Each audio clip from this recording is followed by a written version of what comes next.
Curry. Stove on చేసి గిన్నెలోకి 4 గరిటెల నూనె వేసుకోండి. నూనె వరకు తరిగిన ఉల్లిపాయలు.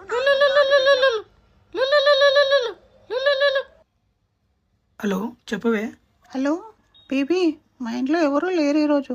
అవునా, వస్తున్నా, ఇప్పుడు వస్తున్నా.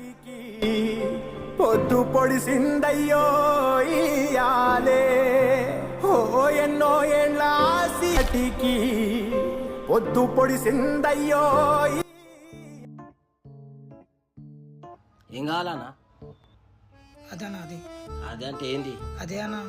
ఏంది? అదే అన్నా. అర్థమైంది. ఇది 50 రూపాయలు. ఇంకా తక్కువ లేదా అన్న? 30 రూపాయలు. ఇంకా తక్కువ లేదా అన్న? 20 రూపాయలు. ఇంకా తక్కువ లేదా అన్న? ఈ కవర్ తోడుకో, ఈ కవర్ తోడుకో. సరే తరలే, ఎన్నెన్నో అనుకుంటాం.